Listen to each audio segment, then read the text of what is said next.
시청자 여러분 안녕하십니까? 2023년 마지막 금요일 KTV 대한뉴스 시작합니다. 먼저 오늘의 주요 뉴스입니다.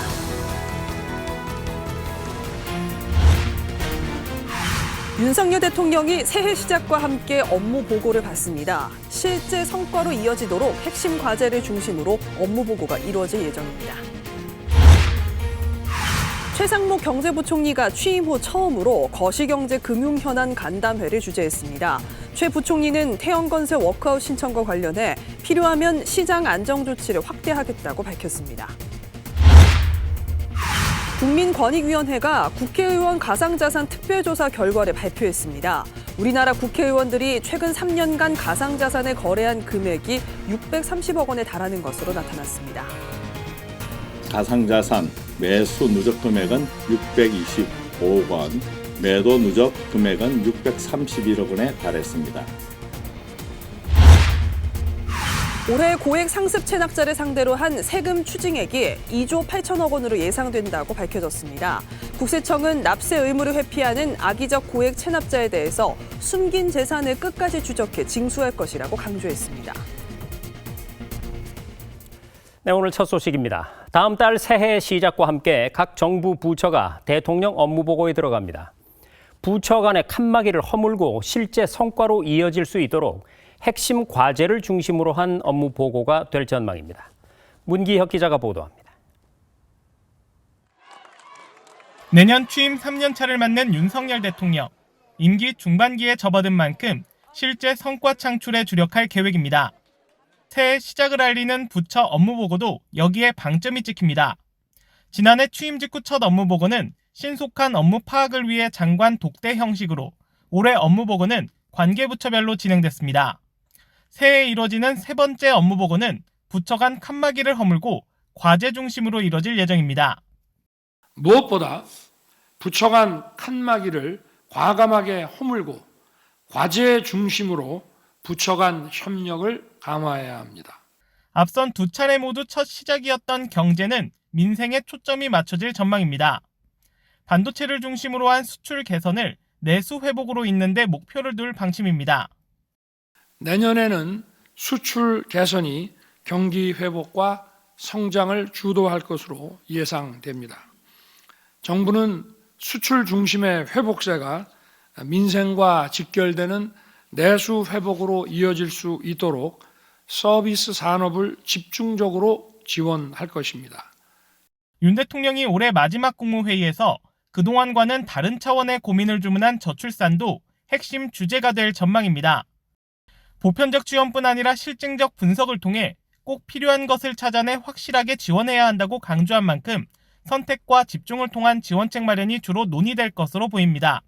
이와 함께 교육, 노동, 연금 등 3대 개혁과 의사 정원 확대 등 의료 개혁도 주요 주제로 다뤄질 것으로 예상됩니다. KTV 문기혁입니다. 윤석열 대통령과 김건희 여사가 오늘 대통령 관저에서 박근혜 전 대통령과 오찬을 함께 했다고 김수경 대통령실 대변인이 전했습니다.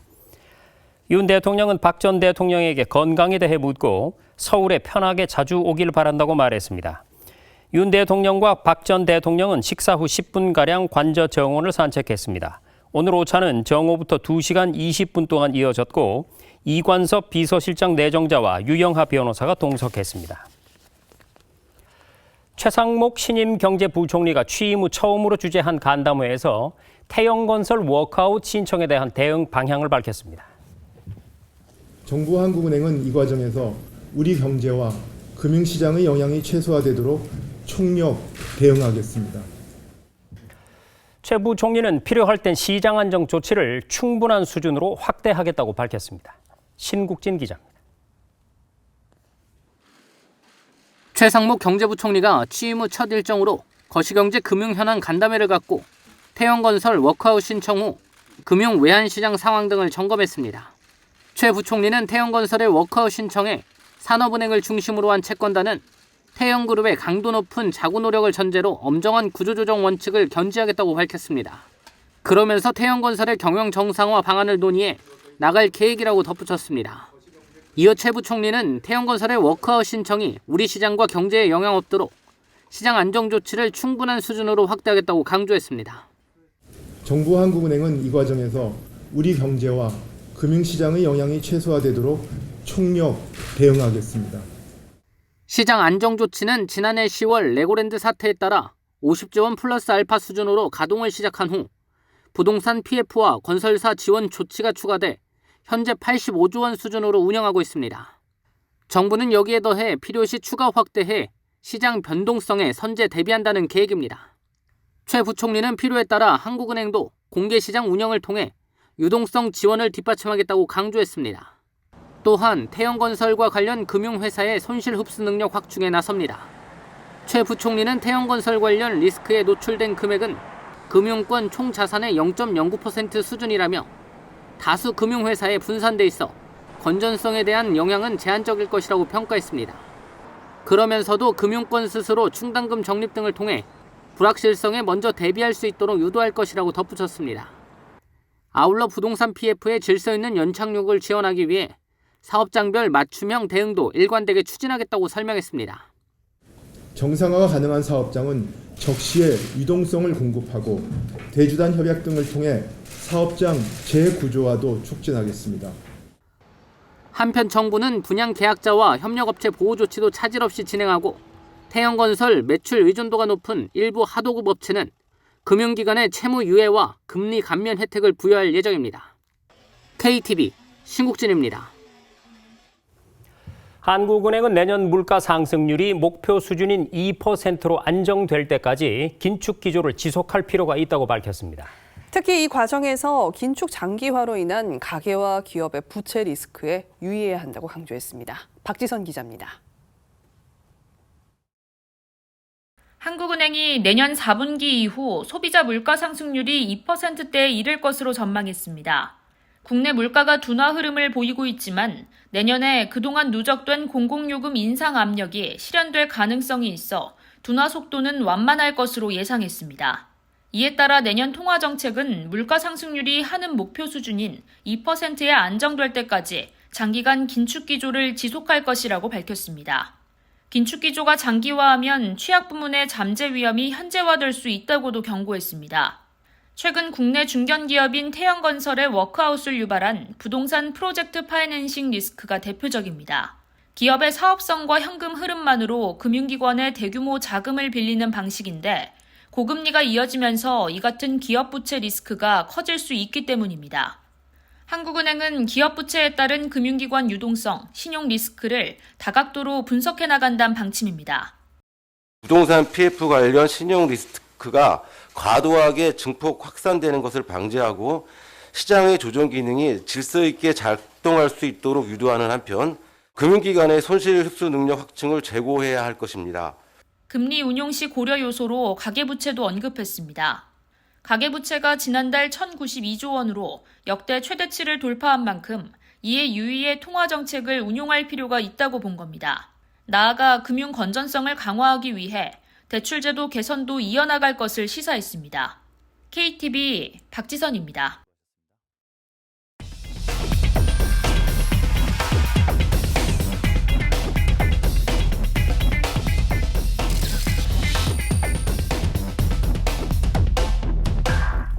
네, 올해 마지막 뉴스엠액 계속해서 연말 경제 상황 취재 기자와 함께 조금 더 자세히 들여다보겠습니다. 자, 김유리 기자, 이달 소비자 물가 동향이 나왔죠? 네, 그렇습니다. 12월 소비자 물가지수는 지난해 같은 달보다 3.2% 상승해 지난달 3.3%보다 0.1%포인트 낮아졌습니다. 먼저 통계 그래프 함께 보시겠습니다. 소비자 물가 상승률은 올 1월 5%로 시작했습니다. 6월 2%대까지 떨어졌다가 8월에 다시 3%대로 오르면서 5개월째 3%대를 유지하고 있는데요. 하반기로 가면서 물가 흐름이 다소 안정화되는 모습입니다. 네, 그렇다면 이번 달 소비자 물가에는 특히 어떤 품목들이 영향을 미쳤나요? 네, 먼저 농축수산물 가격을 꼽을 수 있습니다. 전년 동월 대비 7.7% 올랐는데요. 채소류와 축수산물 가격은 둔화됐지만 과일 가격이 높았던 점이 영향을 준 것으로 보입니다. 사과가 54.4%, 토마토는 45.8%, 딸기는 23.2% 상승했습니다. 반면 국제유가 하락이 반영되면서 석유류 가격은 하락세를 보였습니다. 이 외에 경제협력개발기구 방식으로 식료품, 에너지를 제외한 근원 물가지수는 전년 동월 대비 2.8% 상승했고요. 소비자들이 자주 구매하는 140여 개 품목 위주로 구성돼 체감 물가에 가까운 생활 물가지수도 전년 동월 대비 3.7% 올랐습니다. 네, 이번 달 소비자 물가 살펴봤고요. 그러면 올해 연간 소비자 물가 동향도 한번 살펴볼까요? 1년 전보다 3%가 넘게 올랐다고요? 네, 통계청 발표에 따르면 올해 소비자 물가지수는 111.59로 작년보다 3.6% 상승했습니다. 2021년에 비해서는 높은 수준이지만 지난해 5.1%보다는 둔화된 겁니다. 품목별로 농축수산물은 3.1%, 공업제품은 2.6%, 전기, 가스, 수도는 20% 상승률을 보였습니다. 전반적으로 전기, 가스, 수도를 제외하고는 이제 상승률이 많이 지난 22년에 비해서는 둔화되었고 그 큰 요인으로는 이제 석유류 가격 하락으로 볼 수가 있겠습니다. 식료품과 에너지를 제외한 근원물가 지수는 3.4% 올랐고요. 생활물가 지수 상승률은 3.9%를 기록했습니다. 네, 비상경제장관 회의에서도 이 경제 상황에 대해서 언급이 됐는데요. 어떤 내용이 있었나요? 네, 우선 최상목 경제부총리는 대내외 경제 상황이 녹록지 않은 상황에서 임명돼서 막중한 책임감이 앞선다고 입을 뗐습니다. 그러면서 어느 때보다 강한 경제 원팀이 되어 국민들의 살림살이를 나아지게 하고 우리 경제의 역동성을 높이는 데 역량을 집중할 것이라고 강조했는데요. 하반기 이후 우리 경제가 점차 개선되고 있다고도 말했습니다. 앞서 그래프를 통해 보셨던 것처럼요. 연초 5%대로 출발한 물가가 이번 달 3.2%까지 낮아지는 등 하향 안정화되고 있다고 설명했습니다. 또 수출 중심으로 경기도 회복되고 있고 고용도 호조세를 이어가고 있다고 했습니다. 네, 결론적으로 올 한해 경제 상황은 상저하고였다 이렇게 정리해 볼 수가 있겠는데요. 그러면 내년 경제는 어떨까요? 네, 최 부총리는 내년에도 수출을 중심으로 회복 흐름이 예상된다고 말했습니다. 그러나 부문별로 회복 속도에 차이가 있어서 민생 어려움이 지속될 걸로 전망하면서 향후 방향을 설명했습니다. 정부는 내년도 경제정책 방향을 민생 경제 회복, 잠재 리스크 관리, 역동 경제 구현, 그리고 미래 세대를 위한 정책 강화 등 4가지 방향에 중점을 둘 계획입니다.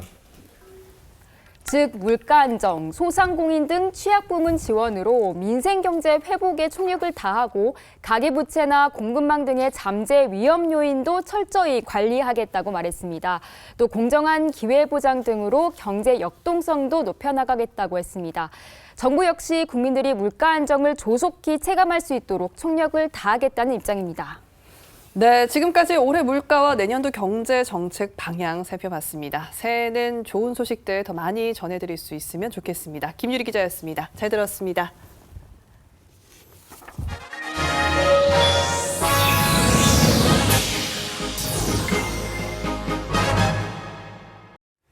국민권익위원회가 21대 국회의원들의 가상자산 거래 내역을 조사했는데 의원들이 거래한 가상자산의 규모가 총 630억 원에 달했습니다. 거래 내역을 제대로 신고하지 않은 국회의원도 10명이 있는 것으로 확인됐습니다. 최영은 기자의 보도입니다. 21대 국회 임기가 시작한 2020년 5월 30일부터 3년 동안 가상자산을 보유한 적이 있는 국회의원은 전체의 6%, 18명으로 조사됐습니다.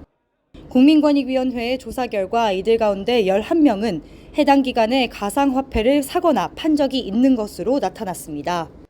이들 대부분은 비트코인을 거래했는데 거래된 가상자산 규모는 약 630억 원으로 확인됐습니다. 이 가운데 김남국 의원의 가상자산 거래 규모는 약 550억 원으로 전체의 90%를 차지했습니다. 본인의 가상자산 거래 내용을 제대로 신고하지 않은 의원도 10명으로 확인됐습니다. 소유 현황을 등록하지 않은 의원이 2명, 변동 내역을 누락한 의원이 2명, 소유 현황 및 변동 내역을 모두 등록하지 않은 의원이 6명입니다. 다만 일부 의원에 대해서는 가상자산 입출금 관계 등에 대해 추가 확인이 필요했지만 조사권에 한계가 있었다고 권익위는 설명했습니다.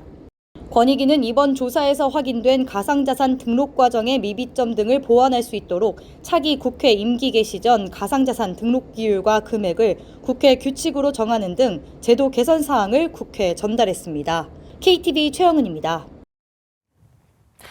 가족, 친지들과 음식을 나누며 한 해를 정리하는 이 연말에도 우리 군 장병들은 매서운 한파를 이기며 실전과 같은 훈련을 이어가고 있습니다. 혹한 속에 펼쳐진 특전사 장병들의 설한지 극복 훈련을 윤현석 기자가 전해드립니다. 해발 1470m의 황병산.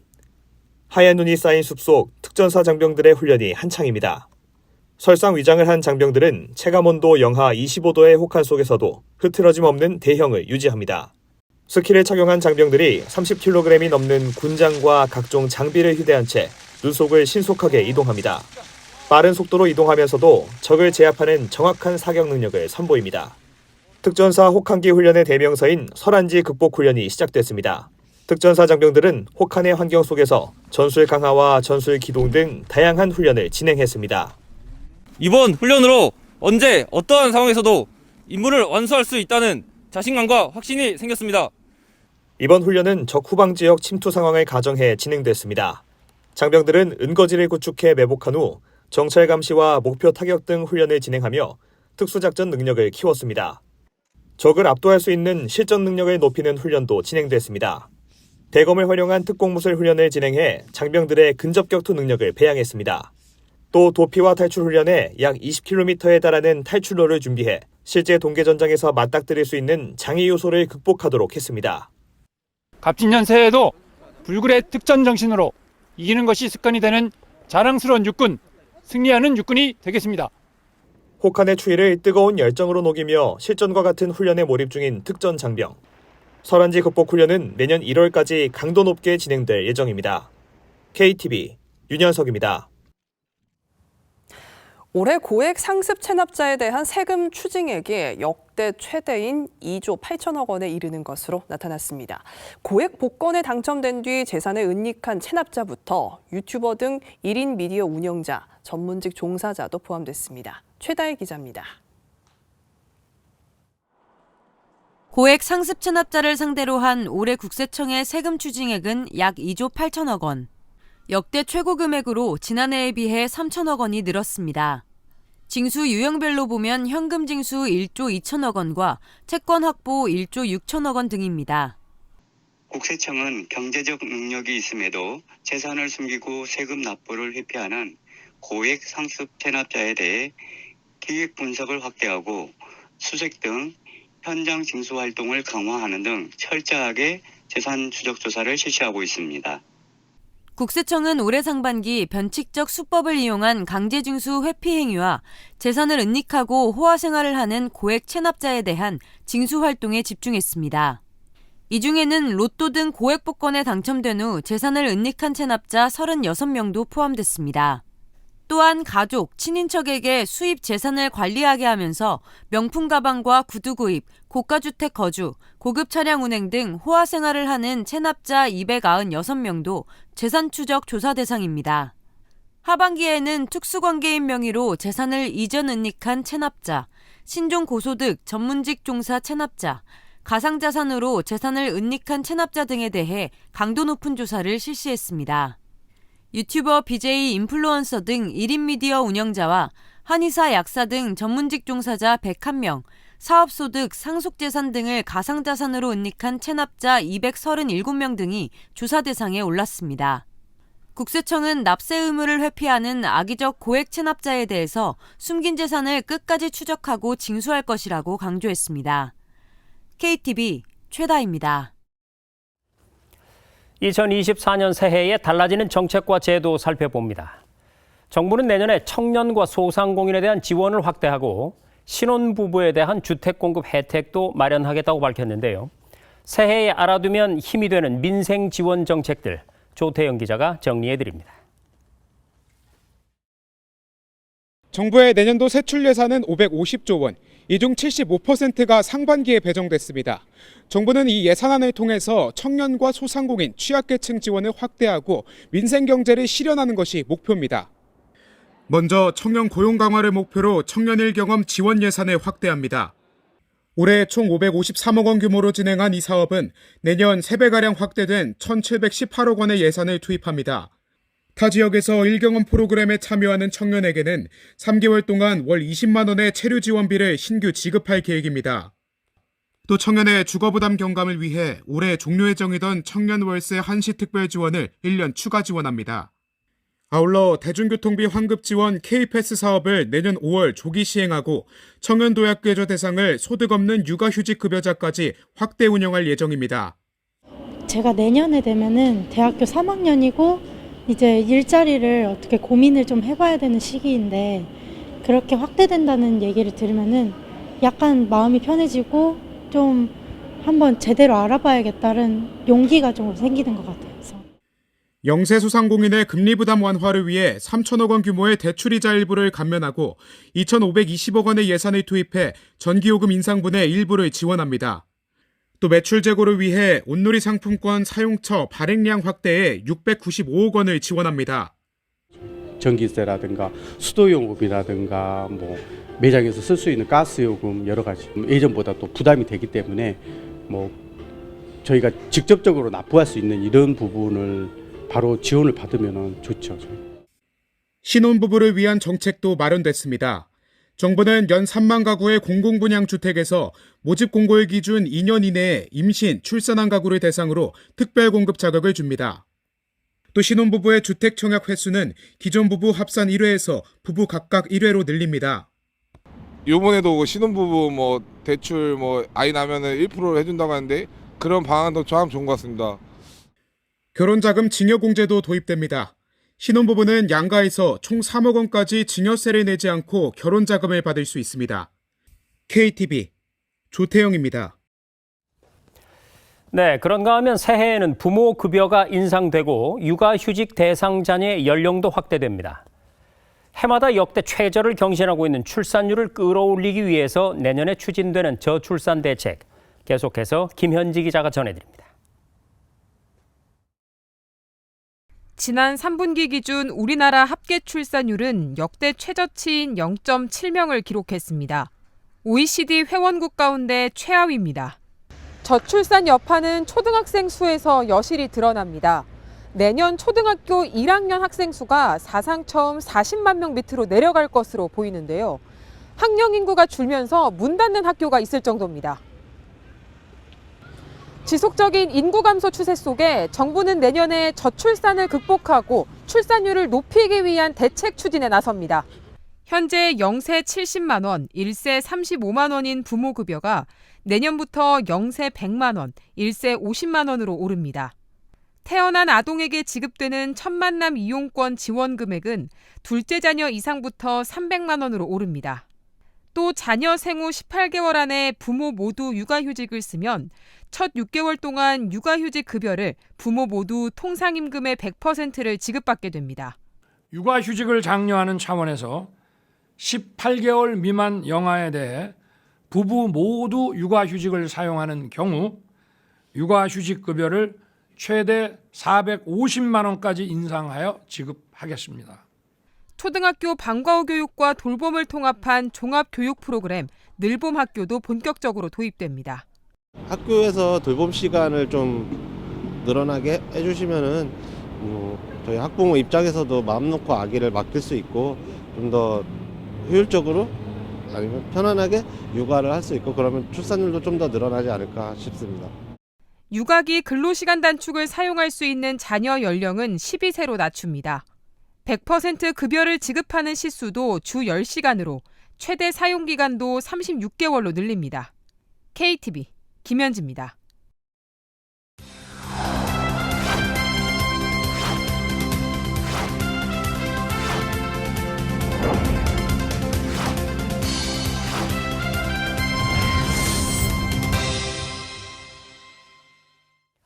네, KTV가 선정한 올해 10대 뉴스, 오늘 마지막 10번째 뉴스입니다. 올해는 오랫동안 얼어붙어 있던 한일 관계가 해빙기를 맞이한 해로 기록될 것 같습니다.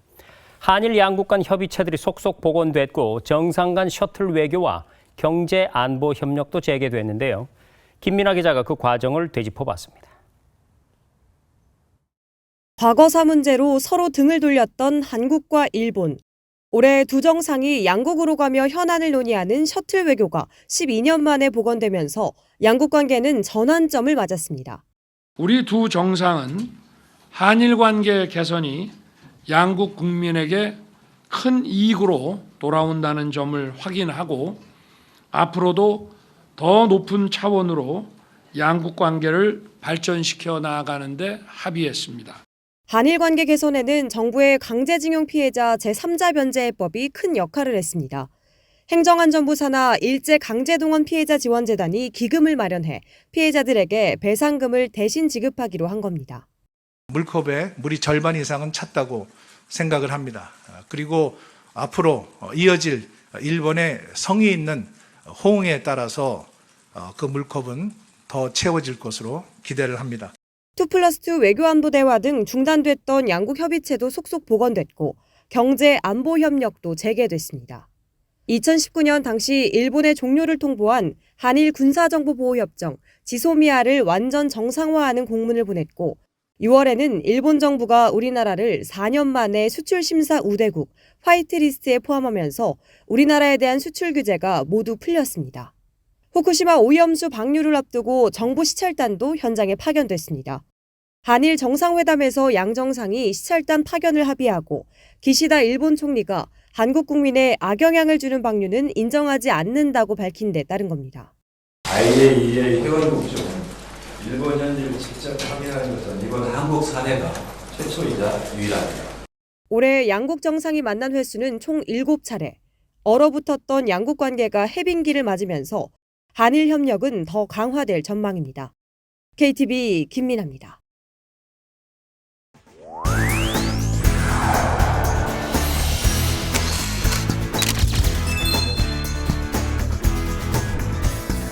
영업장 내 어린이의 출입을 막는 노키즈존, 식당과 카페를 필두로 늘어가더니 이제 하늘길까지 영역을 넓혔습니다. 터키의 한 항공사에서 전체 좌석의 25%를 노키즈존으로 운영하겠다고 밝힌 건데요. 해당 항공사는 우리 돈 6만 원을 추가로 내면 더 평화롭고 조용한 시간을 보낼 수 있다고 홍보했습니다. 몇 해 전만 해도 낯선 공간이었던 노키즈존은 언제부터 생겼을까요? 지난 2013년 부산의 한 음식점에서 뜨거운 물을 들고 가던 종업원과 10살 아이가 부딪혀 화상을 입는 사고가 발생했습니다. 부산지법은 종업원의 부주의와 미흡한 직원 교육을 근거로 업주에게 4,100만 원의 배상 책임을 물었는데요. 그 이듬해 확산하기 시작한 노키즈존은 현재 500여 곳까지 늘어난 것으로 추정됩니다.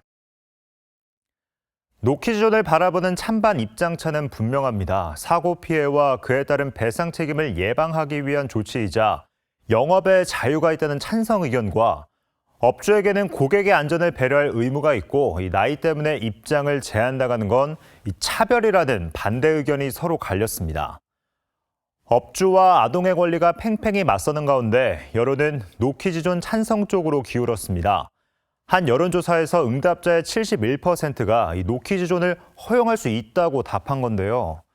심지어 초등학생 이하 자녀를 둔 응답자의 70% 또한 허용할 수 있다는 입장이었습니다. 반면 아동의 입장을 일률적으로 금지하는 건 차별이라는 게 인권위의 판단입니다. 그렇다 해도 1년 매출액을 고스란히 배상해야 할지도 모른다는 이 소상공인의 불안감 또한 외면할 수 없는 게 현실인데요. 때문에 아동의 권리는 보호받아야 한다는 구호에는 이 배상 책임에 무방비로 노출된 이 소상공인의 부담을 덜어주려는 정책적 노력이 뒤따라야 할 것 같습니다.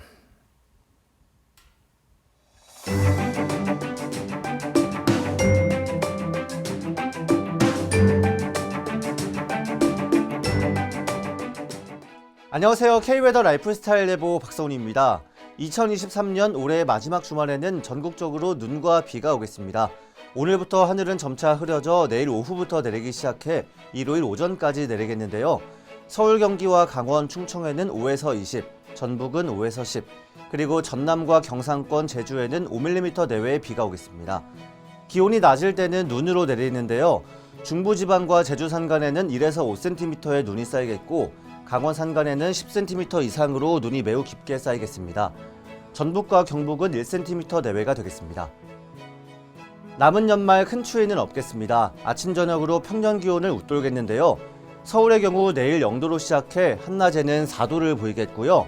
12월 31일 마지막 날인 모레는 아침에도 영상권에 머무르겠습니다. 다음은 자세한 지역별 내일 기온입니다. 중부지방의 내일 아침 기온은 서울과 청주 0도, 춘천 영하 3도가 예상됩니다. 낮 기온은 수도권 4도, 대전 5도, 춘천은 1도에 그치겠습니다.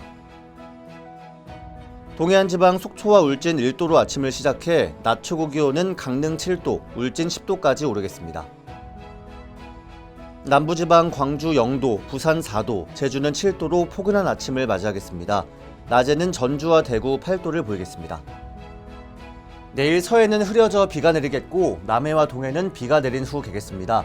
물결은 잔잔하겠습니다. 올해의 마지막 날인 일요일 오전까지 비나 눈이 내린 후 개겠는데요. 흐린 하늘로 인해 해넘이는 보기 어렵겠지만 1월 1일 월요일 해도 지는 구름 사이로 볼 수 있겠습니다. 새해 복 많이 받으세요. 날씨였습니다. 생방송 1분 전.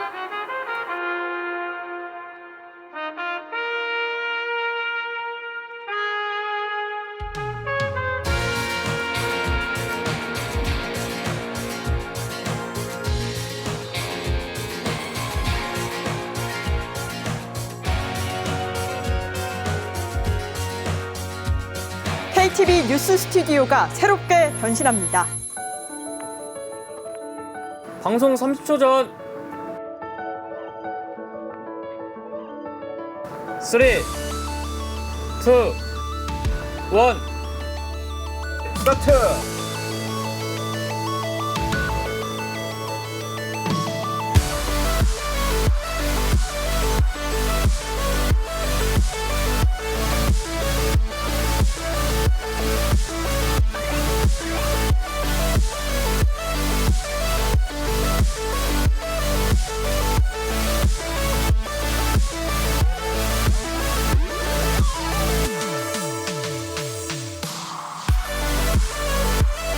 KTV 생방송 대한민국 1부 지금 시작합니다.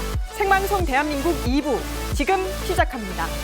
국정의 바른 소리를 전합니다. KTV 대한뉴스 시작합니다.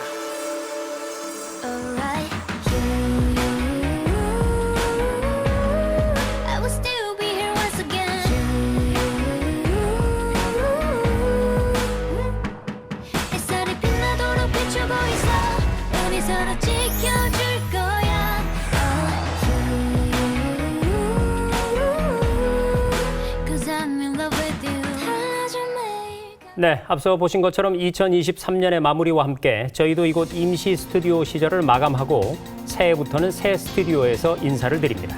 새롭게 단장한 스튜디오의 겉모습뿐 아니라 뉴스의 내용 면에서도 시청자 여러분께 더욱 도움이 되는 소식 전해드리기 위해 새해에도 최선을 다하겠습니다.